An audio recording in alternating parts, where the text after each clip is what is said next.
Hi everyone, this is Dave and welcome to a new video on the Geekanoids channel. It's time for question of the day.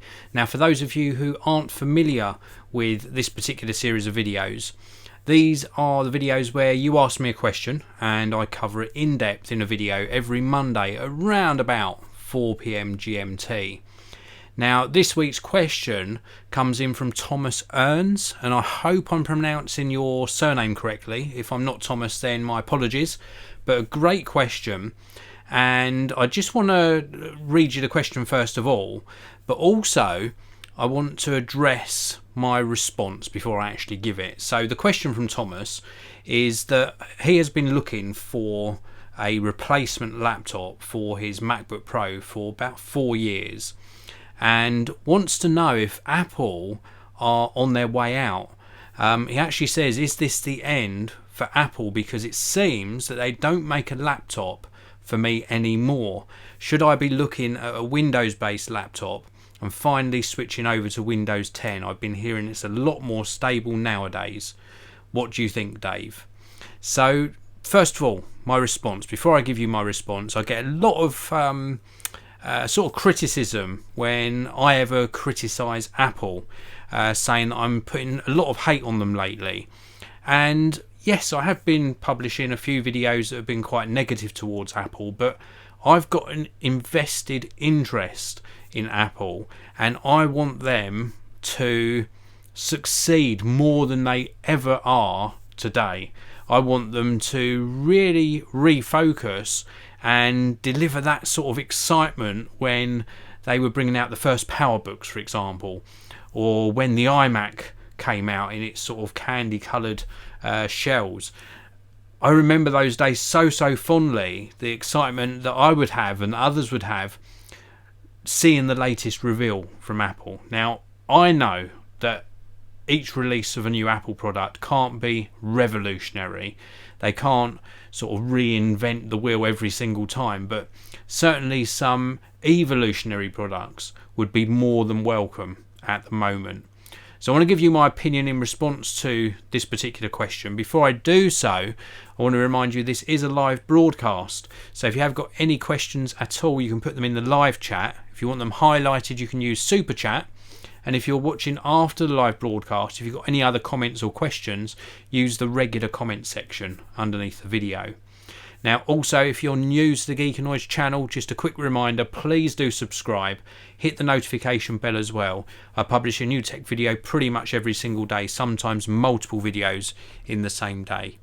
Now, because this is live, I want to say a big hello to the first 4 of you in the live chat. Hello to Grumpy Man's Reviews. Hello to you. And also to Glenn Peter, Golden Solution, and David James. David, I remember our conversation on Twitter. I think that this particular broadcast after our conversation is going to be of real interest to you. You were asking primarily about Apple Care in our sort of Twitter conversation, and you were really pleased that the unnecessity, I can't even say that, the fact that it's not necessary to buy Apple Care would leave you some more budget in the bank for your prospective purchase of an Apple product. What I would say before I get on today's question of the day is wait until the next updates, because they are imminent, or at least I hope they're imminent. But I want to address this particular question, and the first thing I want to really say is that I don't think this is the end of Apple. Of course it's not. I think it's showing or telling to be the end of Apple as we previously knew them. And what I mean by that is people have been using Apple products for maybe 6, 7, 8 years plus, probably don't recognise the company today in the way that they respond to people. Some of the stories we hear about really poor customer service, of which I've been personally dealt by Apple, that would have never happened many years ago. And I think that the main reason for this is that instead of Apple being a computer company when they were Apple Computer Inc., now being Apple Inc., they are a consumer electronics company. and they have their focus on consumer electronics first and foremost, with things like the iPhone, the AirPods, HomePod, iPad, etc. And then their secondary focus seems to be now on services, and then their sort of third focus, sort of right at the bottom of the pile, seems to be computers, the very devices that started them off on their journey. And they have a lot of loyal users, pro users that use their devices like I do to generate income, to run their businesses, to produce video, to produce music, to produce art. Many of us rely on their products. Good example, I produce all of my videos on the Mac Pro or the iMac behind me here. I run all of my live streams in combination with the iMac here and my MacBook Pro, and I want them to succeed. I want them to start refocusing on their computer line of products, which I think have just been swept under the carpet of late. I really do. They're using old generation processors, and they really need to start refocusing and delivering not just some speed bumps in their current line of computers, but also to deliver some really innovative design and features and performance. It's not good enough always just for them to do a speed bump, but I'll come back to that in a short while. Now, they are almost $1 trillion company. They've definitely got the money, but they seem to be using their big marketing spend on the likes of video ads and on the likes of content creation as well. They seem to be really pushing on those fronts, and more often than not, of course, the video ads that they run and these little mini campaigns that they do are about iOS type devices, more or less the iPhone all of the time. We have seen some recent videos from them behind the Mac, which might be an indication that they are soon to maybe be doing these sort of updates on the MacBook Pro, iMac, Mac Pro next year possibly. But they seem to be pushing their money in strange directions and keeping a lot in the bank, and I don't think they've got an excuse for not investing in R&D for new computers. It is well overdue, well overdue. It wasn't uncommon a few years back that they would get first dibs on new processors from Intel, for example, and we've seen, I think, one or two generation, forgive me if I'm wrong, but at least one generation of new processors in Windows based laptops, and probably two generations, I think, almost on desktop based, or it might be two on both, and no sign of them coming into the Mac laptops and desktops. And whilst we're talking about desktops, this screen here is running a Mac Pro, the late 2013 trash can design. Late 2013. That's a 5-year-old computer with an update not due until next year.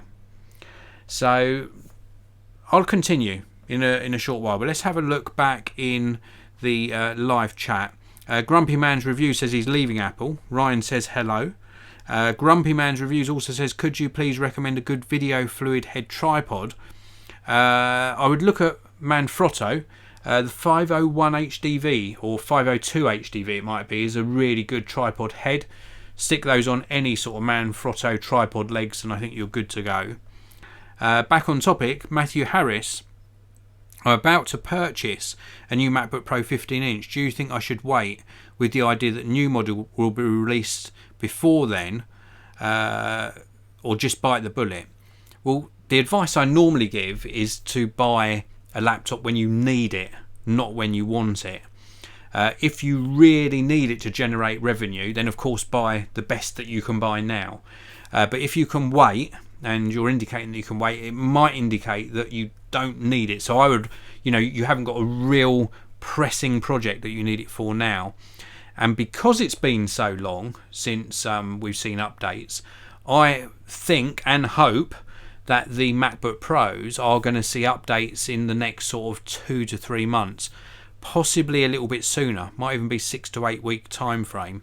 I don't think we're going to see anything revolutionary. I think we're just going to see sort of processor upgrades and maybe graphic ability upgrades, and of course overall performance. But I would wait at the moment. They're long overdue. We've also got Ryan saying the gap between Apple and other platforms like Android, etc., has closed immensely the last few years. Also, you get far more for your money and better value elsewhere. That's very, very true. I still think there is a sort of a tax that we pay for Apple products, and I'm still sort of in the camp that would prefer to buy an Apple MacBook Pro.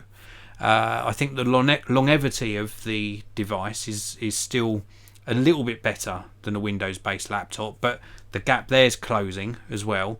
And using my Mac Pro as an example, I'm stuck with a 5-year-old desktop. In fact, the only reason I've got the iMac behind me here is because it outperforms the Mac Pro, and it got an update within the last sort of year or so. With regards to iOS and Android, yeah, Android-based smartphones have caught right up. There's very little between them, and indeed, I no longer use an iOS device in my pocket as a daily driver. A good point, a very valid point. And I bought every iteration of iPhone, and I still do because of the job that I do. But certainly my daily use phone is an Android device. So very good point from Ryan there.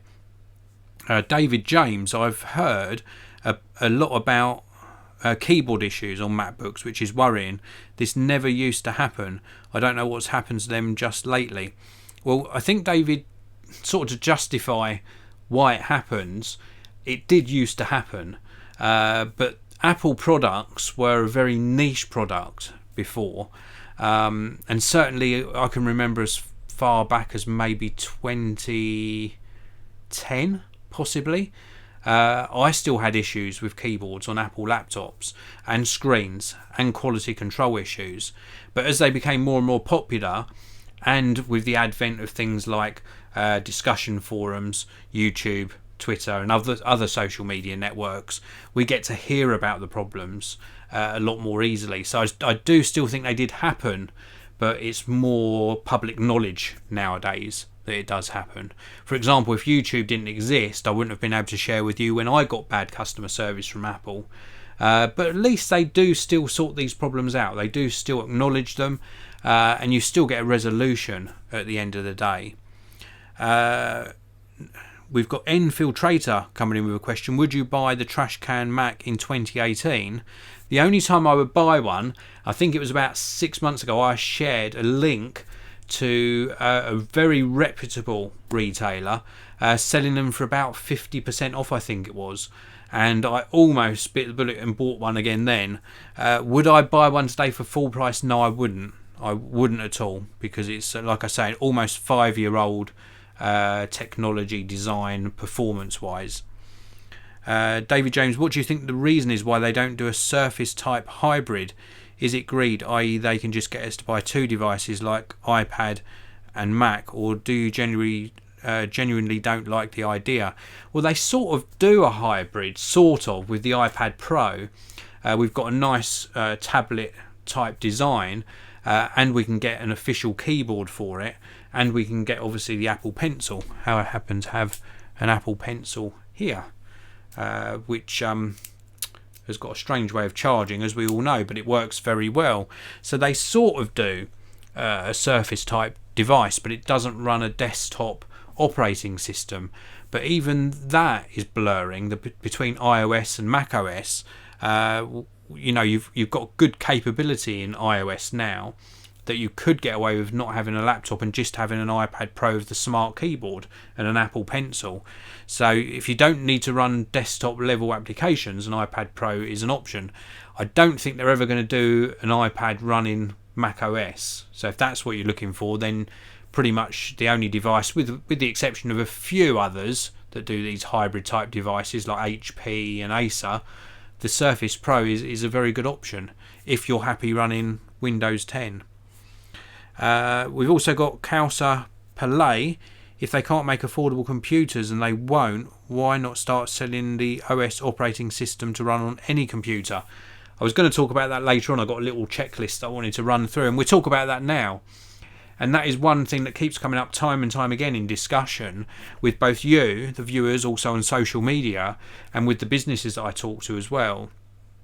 A lot of them, in fact, a lot of them not just considering, I know of 2 businesses that actually run them, but a lot also considering running Hackintoshes. So a PC build that would normally run Windows, but with a select type of component that we know we can get drivers for, or hacks, so that we can run Mac OS on a PC that would normally run Windows.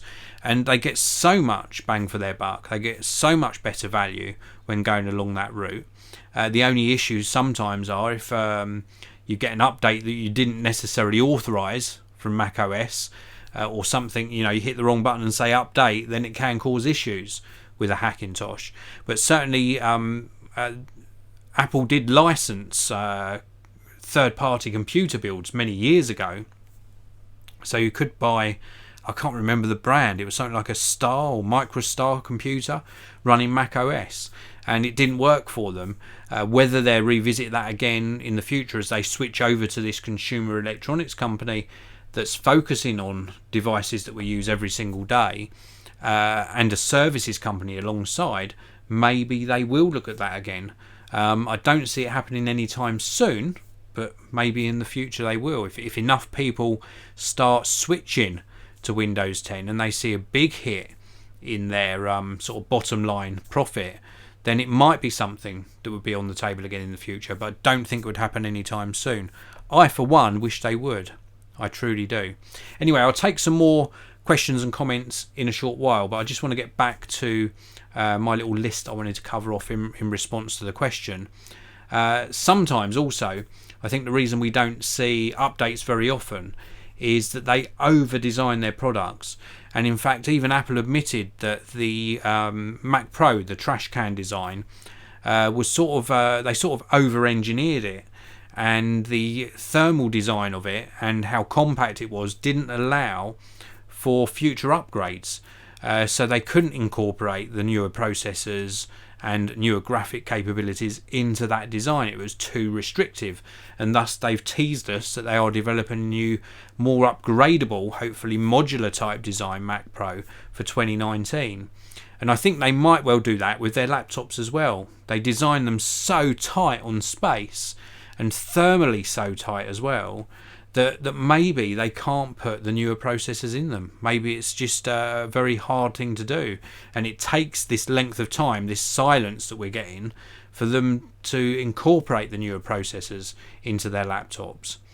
I really do think though that they need to remember their roots, what started the company out, what got people excited, and bring back the focus. People don't like feeling forgotten, and when you spend a lot of money on the products, you want them to recognise that you're a Mac Pro user, and you want them to recognise that you use their laptops, and you want them to feed you the information and the hope that they're going to deliver a new update every year, or not necessarily every year, every couple of years.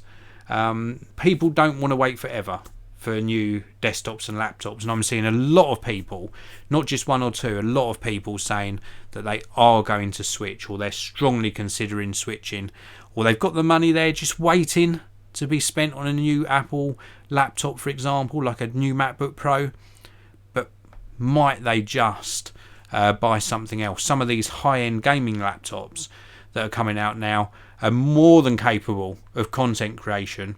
They're running 6-core processors, discrete graphics cards like GTX 1070s. In fact, I've got one sitting in this very room. I'm not going to show you it in this video, which is a really cool design. And because of the heat it generates, when you open up the screen, the bottom of the laptop opens up slightly. For those of you who know the one I'm talking about, a video will be coming out on that soon. But they're more than capable, these Windows laptops, and Windows 10 is very, very stable nowadays, much more stable than in all the years I've complained about the constant updates and the blue screen of death, and it happens a lot less nowadays. So you can use these as content creation machines. Anyway, back to the live chat. We'll take a few more questions. David James says the Surface does interest me, however Windows is an off-put. Granted, I haven't used it since 2010, but my experiences back then were terrible, which is why I switched to Mac. Same here. You know, I've had very bad experiences with Windows, but Windows 10 not so much. Tech for Your Needs says MacBook Pro, they are doing internal incremental, not the outside. Yeah, it's incremental updates, but is that enough? And they are few and far between. They need to do it more regularly, in my opinion. ArtDog, almost every company I run across are mostly all running Windows. Do you think that's true? If so, and why? Well, yeah, the majority, the big market share, is still in Windows-based computers. But if you go into any sort of design, animation, printers, music production, video editing, you're going to see a lot, like a big percentage, running Mac OS. But generally, when you go into regular businesses, they are predominantly running Windows-based machines. We've also got Ryan. Dave, do you think Apple would be taking the direction they have been doing the last few years if Steve Jobs was still around? No, I don't think they will. I think they would have kept Apple primarily team-based, which it seems they don't have so much nowadays. And they would have had dedicated Mac hardware teams and dedicated Mac OS teams, and they would have been pushing out products on their own schedule. But whereas nowadays, I think they do a lot of this floating of engineers, so they can pull everyone onto one project, like the iPhone 10, for example, and then the other things just get forgotten about. I think it would have been more sort of divided, which isn't necessarily always a good thing, but I think for Apple, I just think it worked better. Zinth says, have funds ready for a new MacBook Pro. It's super frustrating waiting. Just can't justify spending all of that money on year-old hardware. And I agree. This is something I've heard from yourself now, and more than probably about a dozen people over the past few days. They've got the funds there, waiting to invest in a new MacBook Pro or a new desktop computer, and they're not going to wait forever for Apple to actually update their computers. Darren Gator, hello to you, Darren.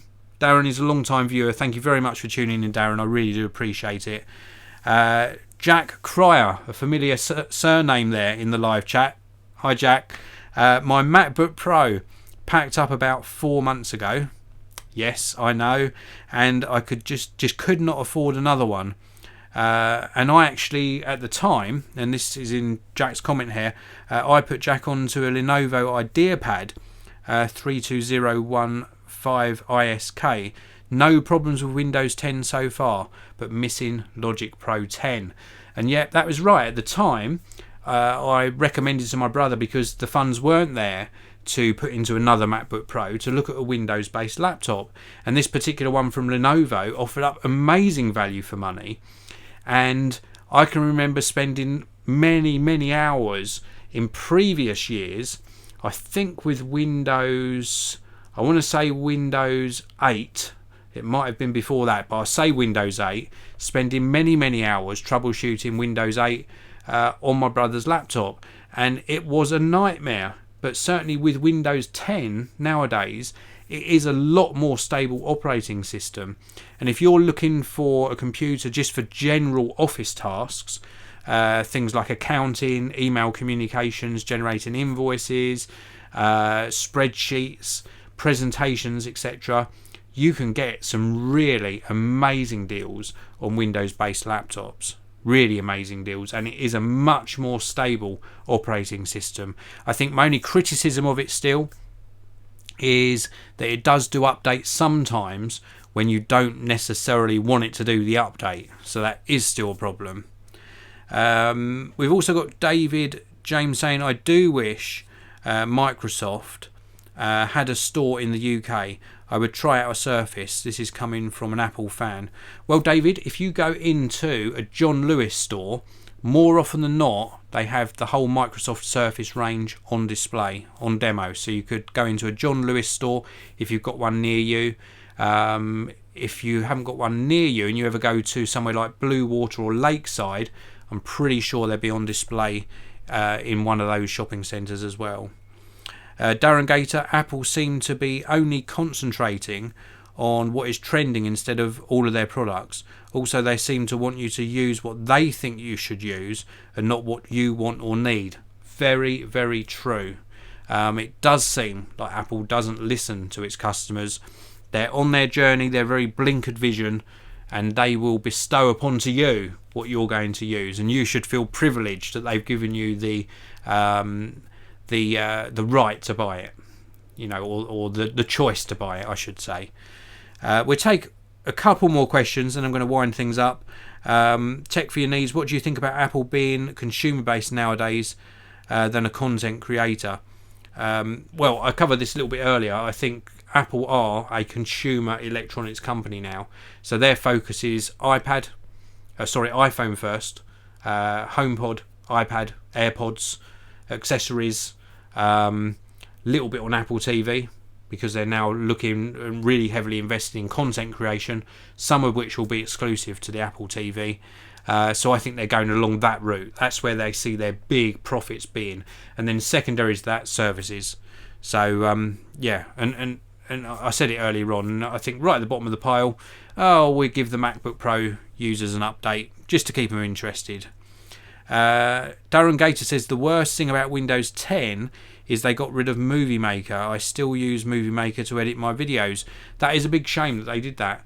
I think your main choices for video editing on Windows is DaVinci Resolve. We've also got, of course, Adobe Premiere Pro and Premiere Elements, and then there's Vegas Pro 15, I think it's up to, which a lot of people do use for video editing on Windows. We've also got Adam Watt saying, I would like to see Apple make an install USB for Windows PC so we can install Mac OS on non-Apple hardware. And I think I will close on that thought and leave it open to you in the comment section below. Do you think the future of Mac OS would be better if Apple just let you install it on any computer that's available, whether that's Mac hardware or Windows based, or what would normally would have Windows installed on it, a normal regular PC? Do you think Apple's future would be brighter if they made that happen? Let me know also your comments about what we've discussed today. Thanks to everyone. You're amazing. Thank you to everyone for tuning in to the live broadcast. I really do appreciate it. And do hit like on this video. That really does help me out. Thanks for watching. I'll see you all in the next one. That was a good live broadcast, that.